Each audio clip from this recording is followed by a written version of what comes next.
Além da Vida, um encontro semanal com a doutrina dos espíritos, codificada pelo ilustre pensador francês Allan Kardec.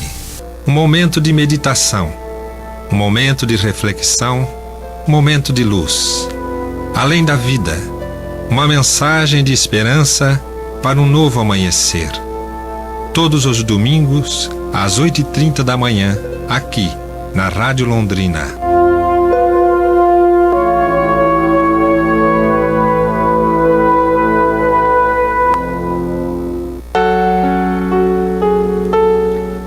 Prezados amigos da Rádio Londrina, muito bom dia. Aqui quem vos cumprimenta é o Miguel, da equipe do programa. Bom dia, Cacá. Bom dia, Teca.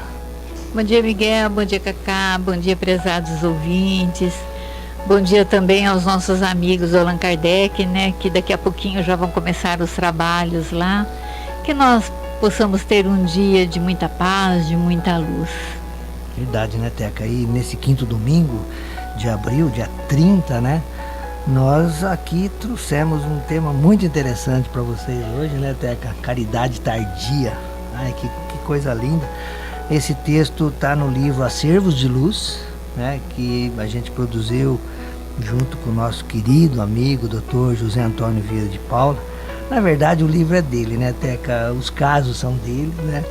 E foi uma forma que o Zé encontrou de deixar as experiências de vida na clínica, no hospital, né, registradas para todas as pessoas, independente de ser espírito ou não. E a Teca até participou, né, Teca, de algumas dessas experiências. Daí a gente tava junto. Olha só que coisa, né, como é a nossa família espiritual. Mas o tema vai ser esse de estudo, mas como um primeiro momento do nosso programa, né, esses textos muito ricos, muito educativos, que a Federação Espírita do Paraná já tem preparado há mais de 20 anos, né, que é o Momento Espírita que abre o nosso programa. E hoje nós temos como tema o raio de sol e a palavra. Queria ser mais como o raio de sol. Aquele primeiro feixe de uma manhã esperada por alguém que chorou a noite demorada, acreditando que ela não terminaria nunca. Queria ser mais como o raio de sol de fim da tarde, que surpreende a nuvem densa e se projeta sobre a cidade quase escura, dizendo: ainda estou aqui. Queria ser mais como o raio de sol que contorna o menino no parque, fazendo-o descobrir as formas de sua própria sombra na grama verde, como se fosse outro ser fora dele. Queria ser mais como o primeiro raio de sol depois de intensa tempestade, humilde, discreto, eficaz e útil. Queria ser mais como o raio de sol, que após estar por algum tempo ainda permanece, mesmo depois de ter ido na forma de calor. Queria ser mais como o raio de sol, que passa por entre os prédios da metrópole, ousado, buscando frestas, reflexos, para alcançar finalmente o cidadão comum na rua, não fazendo distinção alguma. Queria ser mais sol e menos sombra, mais raio e menos palavra.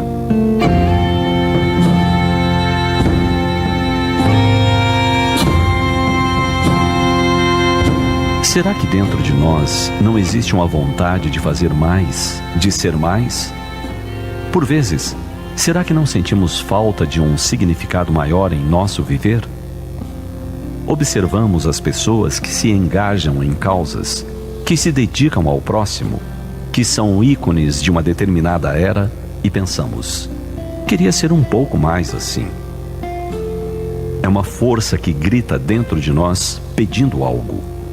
É nossa própria natureza amorosa dizendo a que veio. O que nos falta então? O que nos falta para que sejamos menos discurso e mais ação? Menos opinião e mais abraço?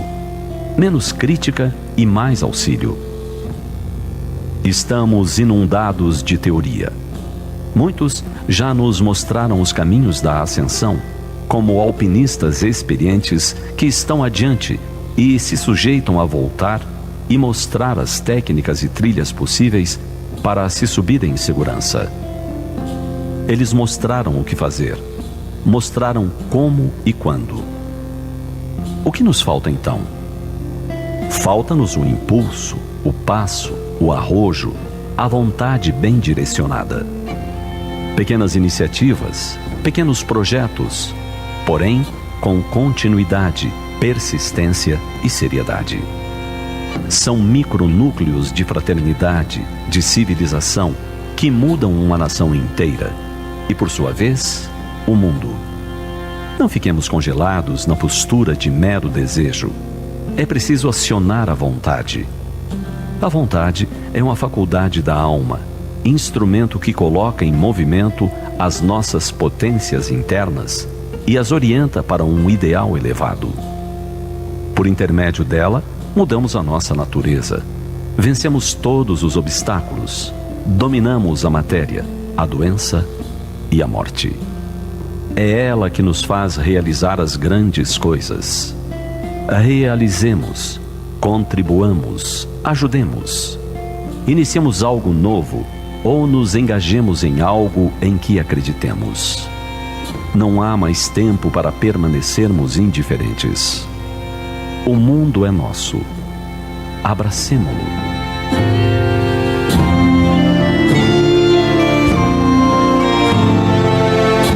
Queria ser mais como o raio de sol que passa por entre os prédios da metrópole, ousado, buscando frestas, reflexos, para alcançar finalmente o cidadão comum na rua, não fazendo distinção alguma. Queria ser mais sol e menos sombra, mais raio e menos palavra.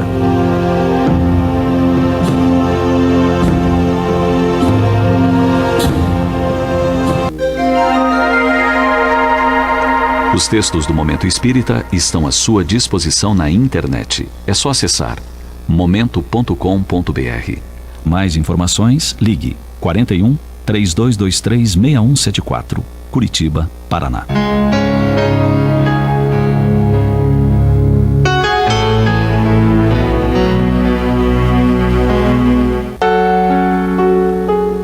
Tá aí, pessoal, a nossa mensagem de abertura do programa de hoje. Muito educativa, muito importante para os nossos dias, né? Onde nós observamos em nós, né, e na sociedade, essa falta de ação, né? Muita teoria, muito conhecimento, mas pouca prática. Prática na caridade, prática no auxílio ao próximo, prática na devoção a Deus, né? E tudo isso reflete nesse estado de coisas que a gente observa, né, no nosso mundo, seja na nossa casa, que é a célula inicial de trabalho de todos nós, ou seja em países, né, conflitos, enfim. Importante a gente sempre, pessoal, considerar o contexto de uma frase ou de uma expressão, né? O título de hoje, O Raio de Sol e a Palavra, que pode ser recuperado na internet, seja no site da Federação Espírita do Paraná, no feparaná.com.br, ou no próprio site do Momento Espírita, né, que é momento.com. Aqui, ó, a palavra aqui está no sentido de teoria, né, diferentemente do raio de sol, que age, que atua, né, em todos os lugares, independente da situação, né? Então ele faz essa metáfora, né, da luz e da sombra, muito interessante. Então aqui palavra seria aquela não ação, a não atividade, né, a omissão, a falta de vontade, ficando só no desejo. E o raio de sol não, o raio de sol seria a caridade em ação, né, o movimento, enfim. Agora é importante, pessoal, nesse contexto sim. Agora, nós comemoramos recentemente, né, Teca, no dia 18 de abril, né, o dia que o Espiritismo nasceu, né, que Kardec lança o Livro dos Espíritos lá em Paris, né, então é quando nasce Allan Kardec, é quando nasce a doutrina espírita, final do século XIX, 1857. Mas essa data, 18 de abril, também aqui para nós no Brasil, tem uma data significativa no meio educacional. Por quê? Porque é comemorado o Dia do Livro Infantil, em alusão à data de nascimento se não for o maior, mas um dos maiores escritores que nós tivemos, ou temos, né, porque a obra dele não se esgota, né, está aí presente, que é Monteiro Lobato, né? Ele nasce nesse dia, né, então fica sendo o dia do livro infantil. E ele deixa um legado na palavra, né, tanto para adultos quanto para jovens, de 46 livros, né? Ele escreve primeiro 23 obras para adultos e depois vai escrever para jovens, crianças, adolescentes, que ficou conhecido na Teca como a turma do Sítio do Pica-Pau Amarelo, né? Que depois o Maurício de Souza, né, que foi seu aluno, transformou e aproveitou a ideia e criou a Turma da Mônica, né? E hoje a Turma da Mônica está aí, né? Pequenos, grandes, adolescentes, né? Tá tudo bem atual, né? Mostra como progride as coisas. Mas eu queria fazer esse destaque para Lobato, né, pessoal? É um pouco esquecido nas escolas, dos professores. Ele que tem livros de toda a natureza, obras adaptadas, né? Por exemplo, Peter Pan, Dom Quixote de La Mancha, ele adapta para que as crianças pudessem entender, né? Então, fábulas, é impressionante o trabalho que ele faz nessa adaptação, colocando um ensino moral no bem, né? Muitas vezes as fábulas tradicionais, como a fábula da cigarra e da formiga, né? O final é trágico, né? Por quê? Porque a cigarra morre no inverno, porque a formiga não deixou ela entrar. Na fábula de Lobato adaptada, não, a formiga é boa, vem para cá, né? Vem, aqui você vai ter alimento e calor, já que cantou pra gente enquanto a gente trabalhava durante todo o verão, né? Vem pra cá. Então, essa postura muito humana de Lobato e preocupado com a educação. Então, ele tem vários livros, né? Emília no País da Gramática, Aritmética da Emília, Geografia de Dona Benta, que auxiliava os alunos daquela época na escola e eram adotados, principalmente no estado de São Paulo, como livros didáticos, e as crianças aprendiam brincando, né? Sem falar nos ficcionais, que aí ele cria toda uma atmosfera em torno do Sítio do Pica-Pau Amarelo, começando com o livro Reinações de Narizinho, e aí vai, né, por toda a saga, as viagens da turma do Sítio. Então, por que lembrar dele? Porque é um livro que instrui. Nós tivemos uma experiência muito bonita no Núcleo Espírita Manchela com jovens, Teca, a respeito de melhorar a didática, a gramática deles através do livro Emília no País da Gramática. E desse trabalho que melhorou os jovens, né, a sua conversa com as empresas, saiu um livro Pica-Pauzinhos Fium Lobato, que a gente produziu junto com a professora Aline Perrota, aqui da Secretaria de Educação de Londrina, e o casal Léo Pires Ferreira e Marinês Ferreira, né? Então mostra que quando a preocupação é no bem, né, vem toda essa materialização em forma de livros, em forma de trabalho, em forma de ajuda ao próximo, e a gente acaba se ajudando. Então a palavra, dependendo do contexto, ela vai ser sombra quando fica só na teoria, ou vai ser luz quando ela leva auxílio, ela leva orientação, ela leva esclarecimento, como a doutrina espírita, como a obra de Lobato e tantas outras obras que a gente vê na TK. É verdade, Miguel. E é bem isso que você disse mesmo. Quando fala em Monteiro Lobato, a primeira coisa que a gente pensa é o Sítio do Pica-Pau Amarelo. Ficou muito marcado, né? Isso daí foi uma coisa que ficou bem marcada na memória, eu acho que de todos nós, né? Porque tinha aquela sériezinha que passava na televisão e todo mundo assistia, principalmente porque ela antecedia a novela das 6, né? Então, às vezes, para você assistir a novela, você assistia o Sítio do Pica-Pau Amarelo antes. Muito bom. Dentro da fala, então, do momento espírita, Miguel, foi muito bem colocado, né? Quando você disse que a palavra, ela remete muito à teoria, né? Não a palavra propriamente, mas à teoria. E que o raio de sol, então, é a ação. É exatamente isso, gente, que nós temos que prestar muita atenção no nosso comportamento, no nosso dia a dia. Porque muitas vezes nós nos prendemos muito à teoria e esquecemos da ação. Né? Esse texto eu achei muito bonito, muito educativo até e elucidativo, porque nós vemos muitas vezes as pessoas, darem aula para a gente em alguma coisa, mas as atitudes não condizem com aquilo que eles estão falando. Então essa mensagem do Momento Espírita hoje é um chamamento mesmo para nós nos despertarmos para a necessidade de que as nossas ações sejam às vezes muito maior que as nossas teorias, né? Quando ele diz assim que o raio do sol penetra em todos os espaços, é assim que tem que ser as nossas ações, né? Buscando em todos os lugares aquelas pessoas que necessitam, né? Às vezes de uma ajuda material, mas também de uma ajuda psíquica, né? Uma ajuda, uma fala, um abraço, uma atenção, um carinho. Então a gente tem que estar sempre muito, muito vigilante nessa situação, né, Miguel? É verdade, Teca. Eu lembrava aqui agora de uma fala do Cristo, né? Que a nossa palavra, né? Ou seja, aquilo que sai da nossa boca, seja aquilo que a gente tenha no coração, né? É o sim, sim, não, não, né? Então, nós podemos viajar por esse tema, claro, entendendo sempre em que contexto ele vai estar colocado. Isso é muito importante. Isso a gente aprende em Kardec, quando ele diz, né, para que nós não tiremos do texto ou de algum escrito aquilo que não está contido nele, né? Aí vai a interpretação que nós fazemos de acordo com a nossa capacidade de entendimento, né?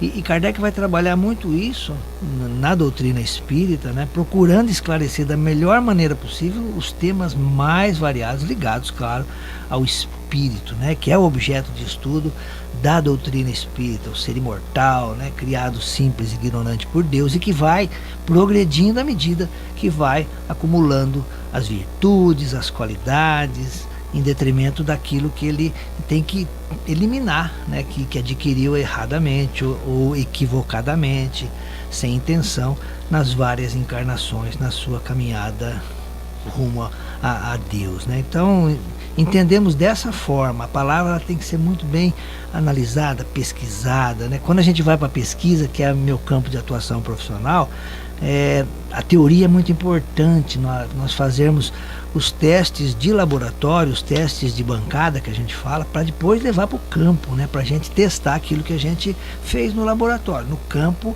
na prática, muitas vezes o comportamento é diferente do que em condições controladas e tudo mais. Então, muito importante isso, pessoal, que nós usemos a razão, né? Uma coisa que Kardec vai estabelecer em toda a sua obra, já que nós somos seres racionais, pensantes, né? E temos que usar a razão, sim, para as coisas de Deus, para as coisas espirituais, juntando a razão com a fé. Olha só, a fé raciocinada, né? Que é o que é necessário para a nossa vida de relação, ou a vida aqui na Terra, e que possa a caminhada desse modo ser da melhor maneira possível, né, Teca? Então esse é o objetivo. Ah, sim. A gente, no contexto que a gente viu do Momento Espírita, a gente vê mais pelo lado que é o nosso tema de hoje, né, amiga, da caridade. Quando fala da caridade, né, que nós temos que ter essa ação, né, não ficar só na palavra. Mas é como o Miguel disse, a gente tem que ver o contexto da situação e no contexto que entra, né, que encaixa essas palavras, porque muitas vezes se você não tiver um pouco de teoria também, você não faz nada, né? Tem que ter um pouco, mas tem que ser na medida certa, né, Miguel? Verdade. E esse é o tema que nós escolhemos hoje, pessoal, para conversar um pouco com vocês, já que é um tema vastíssimo, né? A caridade, a gente pode dizer que ela engloba todas as virtudes do espírito, né? Ela é a materialização de todos os sentimentos no bem, claro, porque vai expressar o amor, vai colocar o amor em ação, o amor em prática, né? E no livro Acervos de Luz, que eu comentei com vocês, que é um livrinho assim bastante singelo, né? Escrito por mim, pelo Dr. José Antônio, foi lançado em 2020, em plena pandemia, né? Pandemia. Mas as pessoas que tiverem interesse podem adquirir ali no Centro Espírita Allan Kardec de Cambé, na livraria, com a Etelvina, com a Teca, né? Com a Michela na quarta noite, né? Com a Etelvina e com a Teca na quarta tarde, né? E os dias que tem trabalho, à tarde. E os dias que tem trabalho também com a Ana, com o pessoal que está ali, né?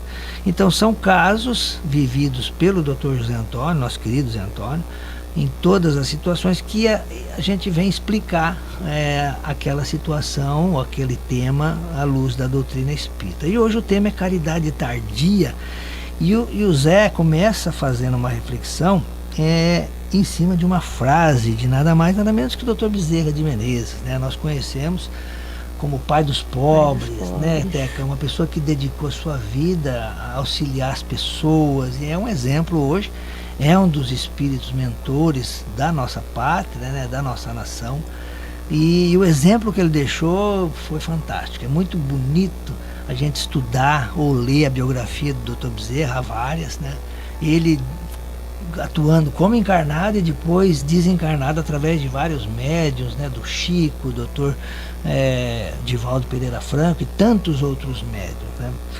E o Zé começa esse estudo dele dizendo uma frase que chama atenção, né, num trabalho do Chico, né, um trabalho assistencial que o Chico estava fazendo, e ele ouve o Dr. Bezerra dizendo a seguinte frase: quando a caridade é muito discutida, o socorro chega tarde, né, Teca? Nossa, como que isso daí vem às vezes nos dá um chacoalhão, né? Porque muitas vezes você fica pensando assim, eu vou fazer, e vai protelando, e quando você vai fazer aquilo que você tem que fazer, já é tarde demais, já não dá mais tempo, né? Às vezes isso, assim, numa ação material, assim como eles colocam, né? A gente vê bastante texto, né? E principalmente no momento espírita a gente vê muito, quando eles falam assim, da gente não perder essa oportunidade muitas vezes de você falar para o outro, né? Eu te amo, né? O quanto você é importante. E aí você vai achando assim, mas tem tempo ainda para eu falar, tem tempo, e de repente não tem mais, né? Passou, e você, porque você falar eu te amo, eu gosto muito de você, você é muito importante, é um tipo de caridade, viu, gente? Às vezes a gente pensa assim, isso daí é coisa banal, alguma coisa. Não, é uma caridade, porque a gente vê que muitas vezes a pessoa, ela está sofrendo, e não é porque ela não tem o material, é porque ela não tem, às vezes, aquele conforto, aquele consolo. E o Zé, ele nesse livro, eu achei muito bonita a colocação do Zé, e aí no final do programa, né, vocês vão ver isso na íntegra, mas o Zé vai contar, ele vai relatar um fato que aconteceu, e que ele, por isso até dele ter colocado essa frase nessa questão estudada, que é que quando a caridade é muito discutida, o socorro às vezes vem tarde, né? Porque ele vai contar essa situação de uma pessoa que ele visitava quando eles faziam aquelas visitas domiciliares da casinha do pão. Mas é muito interessante, é muito importante, eu acho assim, vale a pena vocês ficarem até o final do programa para vocês verem, tá? Porque a gente só vai fazer assim, a gente não vai dar uns spoilerzinhos só, mas vocês vão ter que ver só do texto. Então nós vemos assim que muitas vezes nós perdemos muito tempo, né? Talvez assim na teoria, e não vamos para a prática. E quando a gente vai para a prática, passou-se o tempo, né, Miguel? Verdade, Teca, mas nós já demos uma palhinha, né? Nós estamos aqui com água na boca de contar, mas de contar a história, vamos deixar o Zé Antônio contar no final, no Reflexão Espírita. A gente pediu para o Cacá que ele substituiu o Reflexão que era de hoje, e colocamos esse Caridade Tardia, que já deve ter sido veiculado aqui, mas vai ser o coroamento desse estudo que a gente faz, né? Mas a pergunta, pessoal, inicial, né, o que a gente vai entender primeiro por caridade, né? Porque muitas vezes nós pensamos na caridade material, que é mais fácil, né, Teca? É mais fácil. Você dá coisas, você dá um dinheiro para liberar a pessoa, né? E não aquele envolvimento maior. De repente a pessoa, é isso que a Teca falou, a pessoa não quer nada material, ela quer um olhar, ela quer um momento para poder dividir com você ou com quem seja aquele peso que ela está trazendo nas costas, né? De uma atitude moral equivocada, né? De um problema muito grave, e só o fato de dividir ela já está aliviando isso, né? Por quê, pessoal? Nós precisamos sempre aplicar o que a gente aprende na doutrina espírita em todas as situações da vida. Por quê? Porque se são verdades espirituais, elas se aplicam a todas as situações, né? Então, vamos ver esse exemplo que eu dei, né? Eu chego com um problema, né? E vou dividir com a Teca, né? O que acontece? A Teca vai ficar sobrecarregada? Claro, vai começar a pensar em mim, vai orar por mim, tal. Mas que ajuda a gente vai receber no momento que eu divido com a Teca esse problema? Da equipe espiritual dela, dos amigos espirituais dela, do anjo da guarda dela, né? Que vão interagir com os meus. Pode ser que a minha equipe espiritual por mais que eles se esforcem para tentar me colocar uma coisa, né, me dar uma energia, me dar um calor para que as ideias que eles estão inspirando eu possa executar e assim resolver o meu problema, né, mas eu não estou ouvindo-os, por algum motivo estou fechado. De repente um amigo espiritual da Teca tem um acesso diferente a mim, ou ele inspira a Teca fala uma coisa para mim, pronto, né? Então é nesse sentido que a gente tem que compartilhar essas dificuldades. Por isso que nós estamos nos grupos, né, Teca? Ninguém vive sozinho, é muito difícil, né? Então o anjo da guarda ele vai ter acesso sim, mas se tiver outros anjos da guarda, melhor. Olha só, vários espíritos vibrando no bem, com visão ampliada da situação. É claro que nós é que vamos ter que fazer a ação, como diz o texto do Momento Espírita, né? Nós que vamos ter que colocar em prática aquilo que a gente recebeu na intuição. Mas é por aí. E o Espiritismo define a caridade na questão 886 do Livro dos Espíritos, né, Teca? Que é uma questão clássica, né? Porque Kardec ele é muito objetivo, muito prático nas questões que ele coloca. Por quê? Porque tem que ser de fácil entendimento para as pessoas, para nós, espíritos inferiores, né? Então Kardec faz a pergunta: qual o verdadeiro sentido da palavra caridade como a entendia Jesus? Olha só, ele quer aquela caridade verdadeira, caridade real, feita pelo Cristo, que é o nosso exemplo, que é o nosso modelo, que é o nosso guia, né? Então ele sim, ele praticava a caridade na sua essência divina, aqui na matéria, né? E a resposta dos espíritos é fantástica, né? A gente fala que os jovens são muito bons para resumir as coisas, né? Então quando você chegava nos grupos de jovens, né, Teca? O que é caridade? A molecada, bip. Aí você ficava assim, bip. Bip, que isso? Entre eles era fácil, né? É o bip, tio. Bip? Claro, o que é o bip?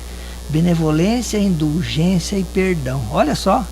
Então fica assim, né? Então você olha lá a frase dos espíritos superiores: benevolência para com todos, indulgência para com as imperfeições dos outros e perdão das ofensas.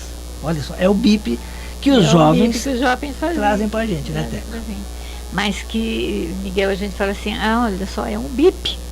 Mas se você for olhar profundamente essa resposta dos espíritos, de Jesus, no caso, como ele entendia a caridade, benevolência para com todos.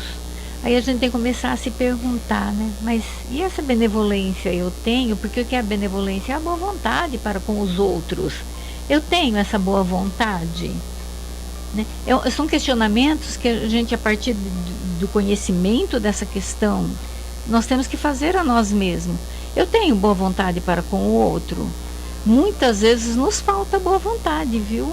Porque eu sempre costumo dizer assim, olha, muitas vezes o nosso vizinho ali, olha, necessita de alguma coisa, mas você não tem a boa vontade de ir até lá e fazer o socorro necessário, ou a ajuda necessária, né? Indulgência para com as imperfeições alheias. Gente, nós temos que ter a indulgência com as perfeições alheias, mas temos que ser indulgentes para conosco também. Porque nós, assim como os outros, nós também erramos. Nós também temos imperfeições. Então eu não posso exigir a perfeição do outro se eu sou também imperfeita, né? Não posso exigir do outro aquilo que eu não tenho. Perdão das ofensas. Olha aí, essa é terrível, viu? O perdão, ele é muito abrangente, porque o perdão não é aquela assim, olha, eu perdoo, mas não quero ver mais. Porque geralmente a gente faz isso. Você ouve muito perdão nesse sentido. Aí eu te perdoo, mas não quero mais ver na minha frente. Então você não perdoou. Você está equivocado no sentido da palavra perdão. Porque o perdão, ele é muito maior que isso. E aí você fala assim, é um esquecimento? Você também não vai esquecer. Mas é quando aquilo que te magoou, aquilo que te feriu, alguma coisa, quando você lembrar daquilo e aquilo lá não te dizer mais nada, você aquilo lá não reflete mais nada em você, aí sim houve o perdão. Mas você olhou a pessoa e você recordou do fato, você não perdoou, né, Miguel? Verdade, até que o perdão é interessante, ele começa na gente, né? Começa na gente. Por mais injustiçado, né? Você está correto, a pessoa está equivocada, mas ele começa na gente. Se a gente não aplica benevolência e indulgência, a gente não vai perdoar. Não vai perdoar. Então, é um exercício, pessoal, para nós, para cada um em primeira pessoa, né? As virtudes são isso, a gente conjuga na primeira pessoa eu, né? E eu não vou cobrar do outro isso, de forma alguma. O compromisso nosso e a lei do progresso é muito clara nesse sentido, dizendo que o progresso é individual. Por quê? Porque sou eu que faço as escolhas, sou eu que vou fazer as renúncias, né? Para que eu possa andar no caminho certo. Ah, mas eu gosto tanto disso, mas pera lá, se eu escolher isso, eu vou me afastar de todas as outras coisas que fortalecem o grupo, que ajuda a outra pessoa a progredir. Então, eu renuncio de mim para amar o próximo nas suas necessidades, né? E aí eu estou me ajudando também, porque tudo que sai do equilíbrio, tudo que sai da normalidade e vira excesso, vira paixão descontrolada e aí prejudica a criatura. A paixão é necessária, Kardec vai dizer isso, né? Mas na medida certa. E essa medida certa é que nós não conseguimos ainda controlar, né? A gente ou faz menos, deixa de fazer a caridade, ou quer fazer em excesso, dá além daquilo que a pessoa precisa, né? De repente a pessoa não está precisando nada de bem material, que é o mais fácil, né? Eu gosto muito de uma questão também, que está lá na 4ª parte do Livro dos Espíritos, Teca, que vai falar de felicidade, né? Eu não lembro o número da questão, mas o enunciado é o seguinte, né? Kardec pergunta, quando começa a discutir a felicidade aqui na Terra, né? Ele pergunta se haveria uma cota de felicidade geral para todas as pessoas, independente do nível evolutivo, né? Aquele que é mais desprendido, o outro que é mais apegado, né? Mas ele faz a pergunta nesse sentido, né? E os espíritos superiores, olha que resposta interessante, pessoal. No lado material, a posse do necessário. Então, a posse do necessário é o que traz felicidade. Nem mais, nem menos, né? Então, ter aquilo que é suficiente para a nossa vida aqui na Terra, né? É uma casa onde morar, né? Comer equilibradamente, trabalhar adequadamente, não em excesso, não sendo ocioso, né? Entendendo que trabalho, segundo o Espiritismo, é toda ocupação útil, né? Olha só, isso é a melhor definição que eu tenho para mim de trabalho e eu sigo isso. Então é isso, no lado material, posse do necessário. Para que eu vou ter 3 carros se só um me é suficiente? Para que eu vou ter mais 2, né? Ah, mas tem situações que você tem que ter um segundo carro. Claro, tudo bem, mas pense bem, né? Um carro hoje é uma família, né, Teca? E eu vejo hoje muitos jovens, na Europa é muito difícil, a gente que morou lá há um tempo, né? Eles usam muito o transporte público, que é de qualidade, né? Seja ônibus, seja metrô, seja agora Uber, né? Que tá e aqui agora estamos chegando nessa situação dos jovens pensando muito em ter um carro, porque principalmente quando vai sair à noite, né?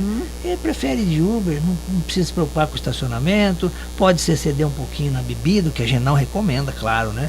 Mas é isso. Então, olha como é que são os tempos, né?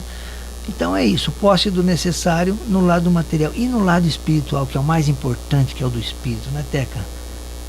Fé no futuro e consciência tranquila. Consciência tranquila. Olha, são duas chaves para a felicidade aqui na Terra. Entender que a vida continua, né? E todas as dificuldades aqui da Terra são passageiras, muitas vezes são só do corpo, né? Mas elas não perduram.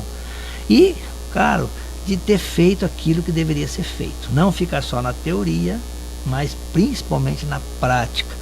De repente está em casa, puxa, não sei porque estou lembrando de fulano agora. É uma dica, pega o telefone, passa um WhatsApp, vai lá, né? É uma dica, ele está precisando, né? De repente é uma pessoa que também está pensando em você. Então, consciência tranquila de fazer o que deve ser feito. Miguel, quando você falou aí do necessário e a caridade nem mais e nem menos, eu me recordei de um fato de uns anos atrás. A gente fazia visitas, né? E nós visitávamos umas casas num bairro assim bastante carente e a gente percebeu nessa visita que as pessoas ali dormiam Mas assim, eles colocavam um estrado assim, colocavam uns papelões e dormiam ali. E aí nós começamos a fazer uma campanha para adquirir colchão para dar para essa família, para essas famílias que estavam nessa situação. E conseguimos fazer essa campanha e conseguimos os colchões. Muito interessante, até porque a gente ficou muito satisfeito, muito feliz, e nós somos cheios de alegria em entregar aqueles colchões. Levamos, colocamos lá, arrumamos roupa de cama, tudo bonitinho para a família. Um tempo depois a gente voltou nessa casa para visita novamente, e quando nós chegamos lá continuavam os papelões na cama e o colchão não existia mais. Aí nós ficamos, mas como? Como que pode uma coisa dessa? A gente deu colchão, o que eles fizeram? Aí nós perguntamos, olha, mas cadê o colchão? Falou, a gente vendeu. Hã? Né? Ficou todo mundo assim de queijo caído. Mas como que vendeu? Falou, a gente precisava comer. Então, muitas vezes, a gente tem que tomar cuidado com a caridade também, né? Nada de mais, nada de menos. Mas qual é a necessidade? A gente tem que saber, porque muitas vezes você vai lá com um monte de comida e a pessoa não está precisando da comida. Ela está precisando de um abraço, de um afeto, de uma palavra amiga. Outras vezes você vai lá com uma palavra amiga só, mas ela também está precisando comer. Então, quando o estômago está com fome, ela não vai conseguir absorver muito bem aquilo tudo que você está dizendo. Então, a gente tem que ser assim, bem seletivo até, né? Se conhecer a família. Não, gente, olha, aqui, eu não estou aqui dizendo de forma nenhuma que não é meritória o fato de você dar agasalho, dar comida, dar remédio, né? Mas a gente tem também muitas condição espiritual, valores espirituais que a gente pode dividir também, né, Miguel? É verdade. E eu lembro até que você falando disso, né? Depende do que você dá, né? Quando a gente morou na Espanha, eu já contei essa história aqui, mas sempre tem pessoas novas ouvindo o programa, né? Nós moramos em Madrid e o grupo que a gente frequentava lá, ele levou um hábito daqui, e foi uma época de muita migração para a Espanha, né? Principalmente do leste europeu, de pessoas que fugiam lá da Rússia, daqueles países lá, e vinha para cá, para a França, para a Itália, para a Espanha, né? Sem falar na condição climática também muito mais amena, né? E eu lembro que a gente servia todo domingo comida numa das praças de Madrid, né? Só que lá era diferente, né? Aqui o pessoal vai com panela, né? E serve nos pratos. Lá não, lá você tinha que levar já a comida pronta nas marmitinhas de alumínio, tampada, né? Então você fazia tudo isso na casa espírita. Chega lá, só distribuía, dava um pão, né? E a gente, nesse trabalho, dava uma mensagem, um papelzinho, né? Um texto em espanhol, claro, né? E muitas vezes conversava com as pessoas. E aí um dia a gente perguntou pro pessoal dali, conversava com eles, não só com os imigrantes, mas também muitos espanhóis, né? Por que eles iam ali nesse trabalho, já que as igrejas lá na Espanha, elas ofereciam nos restaurantes, né, nos comedores, não só a comida, mas também bens materiais e vinho, que é muito comum na Espanha, o pessoal tomar vinho. O pessoal brincava com a gente, falava, esse trabalho de vocês para ser completo só falta o vinho. A gente às vezes levava água fluidificada na casa espírita, né? Mas um dos espanhóis, que depois ele passou a não frequentar, porque ele arrumou um emprego, ele ia de vez em quando lá, bem vestido e tal, chamava Lourenço, não esqueço dele, né? Dou exemplo dele toda vez que é possível. E aí ele aparece lá, vai pegar comida hoje, Lourenço? Não, tô bem aqui, tô trabalhando, tô empregado, tenho meu dinheirinho. Senta aqui, vamos conversar um pouquinho.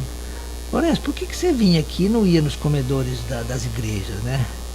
Falou, eu vou falar uma coisa para você, porque aqui, quando a gente vinha para cá, vocês sentavam com a gente e conversavam com a gente, nos ouviam. Muitas vezes a gente não estava com fome, queria uma palavra, queria um consolo, né? Ouvir de vocês o que vocês entendiam por isso que estava acontecendo na vida da gente. Vários amigos meus pensavam da mesma forma. Nas igrejas a gente não tinha esse diálogo, era uma coisa muito fria, né? Tinha muita comida, tinha vinho, mas não tinha a palavra, né? Olha aqui a palavra num outro contexto, né? De você ouvir. Então, pessoal, me marcou muito essa nossa estada lá na Espanha, porque é um país desenvolvido, né? Sem problemas, assim, você não via miseráveis na rua, porque a assistência social era muito forte e ajudava, mas chegou muito imigrante, né? Além da capacidade normal do governo, né? E aí todos têm que ajudar, todos têm que colaborar. Então eu lembro pessoas que nem falavam quase o idioma espanhol, né? Imagina vindo lá da Rússia, né? Que só está acostumado com o russo, como é que é uma língua completamente diferente, né? Mas é isso, o contexto, a caridade ela se aplica em qualquer contexto. Seja nos mais luxuosos, né, casarões e mansões, até nos lugares de miséria, ela sempre vai ter espaço. Por quê? Porque é uma virtude. A gente sempre recomenda os textos da Revista Espírita, pessoal, porque são, né, textos assim, pouco acessíveis às pessoas, né? As pessoas conhecem a obra espírita pelos 5 livros, né? O Livro dos Espíritos e os 4 que saíram das 4 partes do Livro dos Espíritos, né? O Livro dos Médiuns, o Evangelho, o Céu e o Inferno e a Gênese. E esquece que de 1858 até o 1869, Kardec lança um periódico mensal que é a Revista Espírita, né? Vale a pena consultar. Hoje nós conseguimos acessar esses textos todos de Kardec através do Kardecpedia, né? Que é um aplicativo gratuito que você pode baixar no celular, usar no computador e tal. Na Revista Espírita de agosto de 58 há um texto de São Vicente de Paula falando da caridade. Ele começa assim, ó, vale a pena buscar quem tiver um tempinho. Ele diz assim: a caridade é a virtude fundamental que deve sustentar todo o edifício das virtudes terrenas.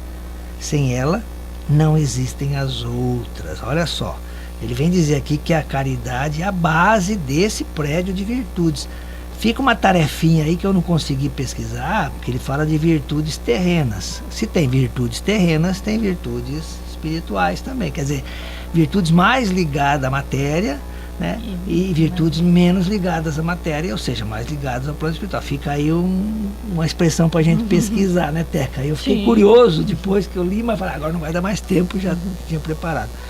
Então, mas é isso, mas a caridade, pessoal, ela vai sustentar todas as outras virtudes, como a fé, como a esperança, né? Então é importante que a gente saiba trabalhar a caridade. E esse texto aqui de São Vicente de Paulo é muito bonito. Num determinado momento ele diz assim: a caridade é a âncora eterna da salvação em todos os globos, não é só na terra, não. É a mais pura emanação do próprio Criador, é a sua própria virtude que ele dá às criaturas. Olha, essas frases desses espíritos elevados são fantásticas. A gente fica, né, trabalhando a salvação, que é o que a gente quer, né? Muitas vezes a gente está preocupado com a cura, pessoal, mas a cura é momentânea, passageira, pode ser só do corpo. Salvação não, salvação é do espírito. Conseguiu, não perde mais, né? Então é isso que esses textos nos convidam a praticar. E Teca, para fechar essa minha parte aqui, tem 2 cartas aqui nesse texto do livro Acervos de Luz, né, que Kardec ele correspondia muito com as pessoas naquela época, recebendo não só mensagens dos espíritos de outras casas espíritas, não só da França, mas de toda a Europa, inclusive aqui da América, né, Estados Unidos, mas de pessoas que a hora que encontravam o espiritismo queriam agradecer de alguma forma. Não tinha WhatsApp naquela época, né, Teca? Então tinha que ser por carta. E tem uma carta aqui, pessoal, que é uma carta muito longa, de uma pessoa chamada Michel. Ele era de Lyon, né? E vale a pena o agradecimento que ele faz a Kardec por ter encontrado com a doutrina espírita. Então ele elogia muito o trabalho de Allan Kardec. Essa carta é muito bonita, ela é de 1863, ou seja, a doutrina ainda estava sendo construída, né? Então, e isso ajudou muito para que ela se espalhasse não só na França, mas também por toda a Europa e chegasse aqui nas Américas, né, Teca? Sim, Miguel, dentro no livro mesmo do Acervo de Luz, o Miguel coloca, eu estou falando Miguel porque esse texto aqui é do Miguel, e o Miguel coloca assim, bem interessante, que fala assim, que é a caridade? E diz assim, olha, é o atributo especial da alma que em suas ardentes aspirações para o bem se esquece de si mesmo e se consome em esforços pela felicidade do próximo. É sair de si mesmo em favor do outro. E aí eu me recordei aqui, quando eu estava lendo, estudando isso aqui, eu me recordei aqui é lógico que assim, eu vou falar de um personagem, mas tem tantas pessoas, né, que a gente poderia estar citando aqui, né? Mas eu não poderia deixar de falar sobre Madre Teresa de Calcutá, né? Que foi eu acho que foi assim uma lutadora, foi uma desbravadora assim em questão de caridade, porque a gente sabe que Madre Teresa, né? Ela era uma freira, vivia lá num convento e ela da janela lá do seu quartinho, ela olhava a rua. E ela via, então, aqueles necessitados lá fora, porque era pobreza, né? Era muita pobreza onde ela estava, numa região, acho que da Índia, me parece. E ela pensava, e um dia ela tomou uma decisão, ela falou assim, eles precisam de mim lá fora, não é aqui dentro. E ela lutou muito para deixar os muros daquele convento, né? Foi muita luta. E ela sai do convento, então, e vai em socorro daqueles que estavam lá necessitando, né? Então, assim, ela limpava uma ferida, mas enquanto ela limpava uma ferida, ela estava conversando com a pessoa, ela fazia os dois trabalhos. Ela levava o consolo espiritual, assim como o socorro material. E ela foi, assim, uma lutadora, uma desbravadora. E uma das frases que... eu me recordo que um jornalista, numa entrevista com ela, né, fala para ela, né, se ela queria ganhar 1 milhão lá para fazer um curativo, curar uma ferida de um leproso. E ela fala assim, que ela não faria, não daria banho num leproso por 1 milhão. Ela daria por amor. Olha que coisa mais bonita, né? Quem de nós, né, é tão desprendido a esse ponto, né? E aí, mas ela fala uma frase muito importante que ela diz assim, olha, que a mais terrível de todas as pobrezas é a solidão, é o sentimento de não ser amado. E nós vemos hoje a depressão comendo solto por aí, né? E muitas vezes quando você pega uma pessoa assim e começa a conversar, você vê que o mal dela é às vezes a solidão, é a tristeza, é a falta às vezes de uma atenção. E cabe a nós esse trabalho, é um trabalho de caridade, de levar esse conforto, de levar uma palavra amiga a essas pessoas, porque nós vemos, eu que trabalhei na área da saúde, a gente vê assim que muitas das pessoas, elas procuravam a unidade, não porque ela queria saber como é que estava a pressão arterial dela, de forma nenhuma, mas ela queria aquele tempinho sentada ali na cadeira para a gente conversar, porque daí você ia avaliar a situação daquela pessoa, era uma senhora sozinha, os filhos todos trabalham, ela ficava o dia inteirinho sozinha dentro de casa. Então o que ela fazia? Ela ia ter a pressão, porque lá então as pessoas conversavam, a gente brincava com eles, então a gente dava atenção, eles se sentiam amados, se sentiam queridos, e eles saíam de lá bem, a pressão aumentava tudo normal, mas eles saíam bem, revigorados. Então nós temos que ter esse olho, né, para essas pessoas, de não às vezes olhar só o que falta, o material, mas acima de tudo o espiritual, levar uma mensagem de conforto, de carinho, né? E tem um texto que eu estava vendo que ele diz assim, eu não lembro onde foi não, porque eu vi um lugar e eu fui pegando frases assim, e tinha um lugar que ele fala assim, olha, não podemos permitir que a oportunidade de auxiliar se deteriore em nossas mãos. É verdade, porque às vezes a gente tem tudo nas mãos para auxiliar, mas a gente deixa passar, a gente faz aquela caridade tardia, como Bezerra estava falando aqui. E que nós auxiliemos quando, como, onde e sempre que possamos. Nós não podemos de forma nenhuma retardar o bem. Ô Teca, a biografia da Madre Teresa é muito bonita, a gente recomenda, né? Qualquer Sim. uma delas. E uma frase que me marcou assim, ela disse que a maioria das pessoas só queria braços para morrer. Braços para Ela morrer. chegava, atendia, a pessoa olhava para ela e expirava, né? Então, a gente não sabe aqueles segundos, né? Quão importante foi para aquela pessoa lá, né? Tá aí, pessoal, o nosso estudo de hoje. E agora nós vamos ouvir do nosso querido, né, Zé Antônio, o texto da caridade tardia. Olá, amigos. Hoje eu vou fazer uma reflexão um pouco diferente, porque em vez de pegar um texto da doutrina, eu vou pegar uma frase daquelas pérolas que o Dr. Bezerra de Menezes, espírito venerando, ele empresta-nos caridosamente para o nosso aprendizado. Esse Espírito tanto bem já fez e faz para a humanidade, indistintamente de qual religião que sejam as pessoas, pela sua grandeza moral, pela sua grandeza espiritual, pela sua prestatividade. E através de Chico Xavier, certa vez, num comentário entre amigos espíritas, se falava da questão de vamos construir uma instituição para a caridade em tal cidade, lá onde nós vivemos, que lá não tem instituição espírita de caridade, só tem a casa de estudo espírita. Tem o centro espírita, mas não tem a caridade, a prática da área social, vamos dizer assim. E eles estavam há meses discutindo. Então, quando termina, eles fazem uma prece e o Chico recebe uma mensagem do Dr. Bezerra, e o Dr. Bezerra chama a atenção daquele grupo, dizendo assim: quando a caridade é muito discutida, o socorro chega tarde. Olha, gente, o que o Dr. Bezerra quer dizer? Quer dizer que a necessidade está lá na porta deles, eles não tinham feito absolutamente nada. Então eu me recordei de um fato que eu passei que me envergonha, mas que me marcou tão profundamente, de maneira que me ensinou. É o tipo do erro com o qual você aprende para nunca mais errar. Eu dava plantão no hospital evangélico aqui da cidade de Londrina, vizinha, Cambé, onde moro, conurbação, tudo junto, unidos, são 12 quilômetros. Então ir ali, vir aqui é uma coisa só. Toda tarde eu dava plantão das 2 às 4 no ambulatório, não era no pronto-socorro, era no ambulatório. Ficava lá 2 horas.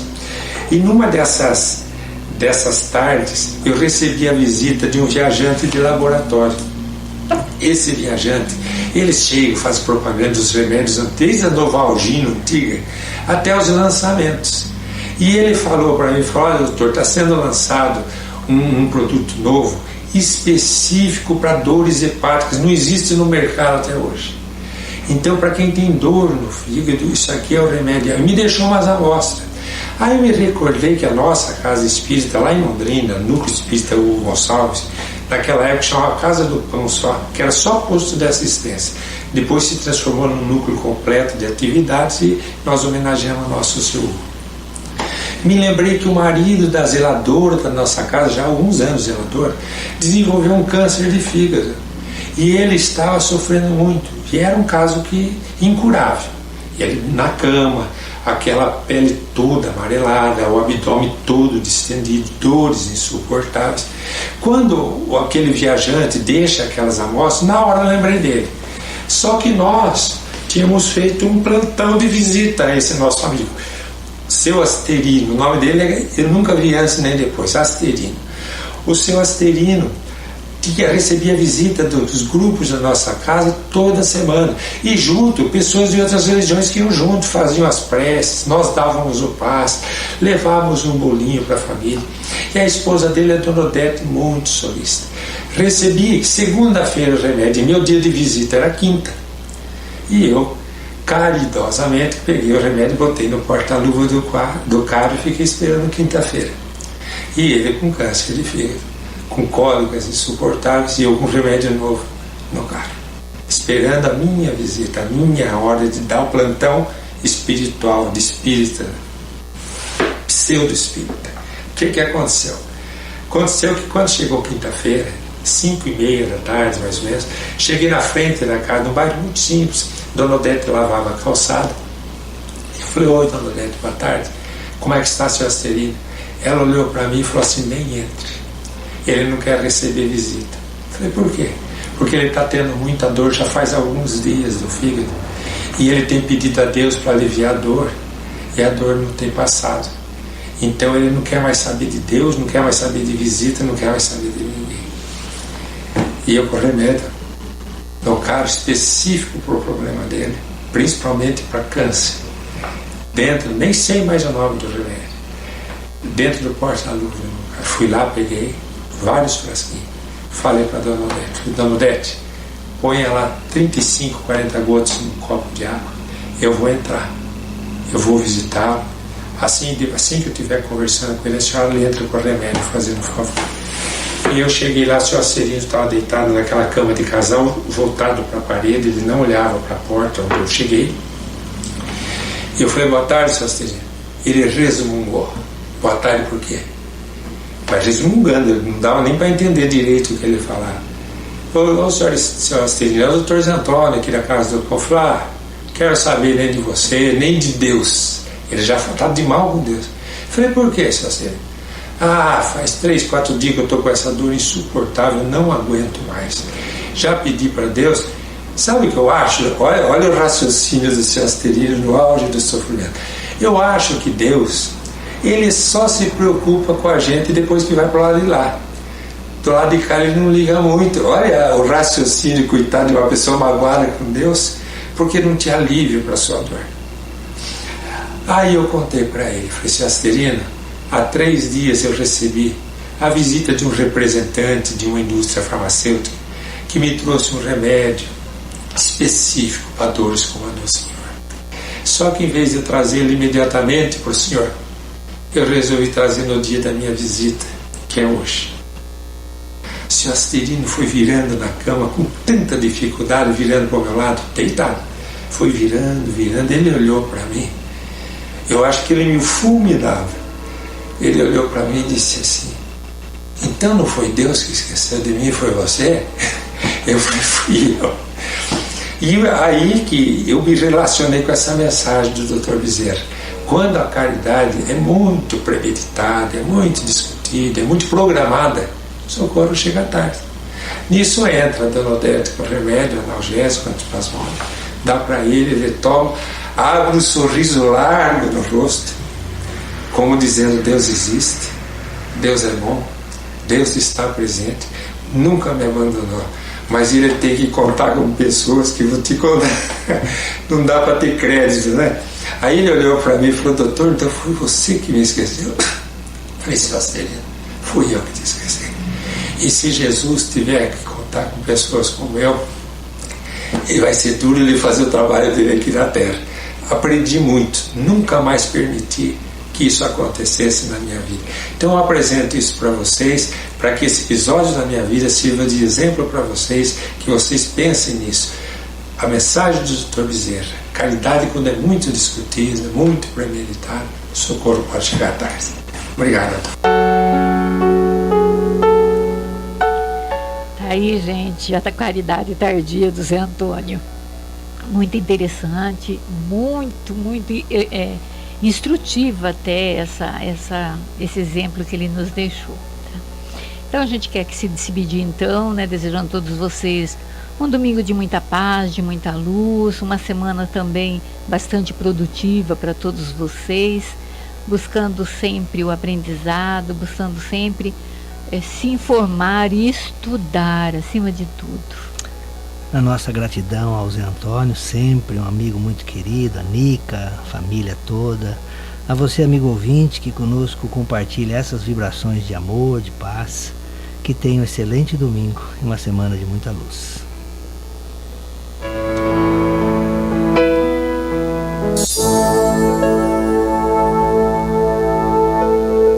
Além da vida, um encontro semanal com a doutrina dos espíritos, codificada pelo ilustre pensador francês Allan Kardec. Um momento de meditação, um momento de reflexão, um momento de luz. Além da vida, uma mensagem de esperança para um novo amanhecer. Todos os domingos, às 8h30 da manhã, aqui, na Rádio Londrina.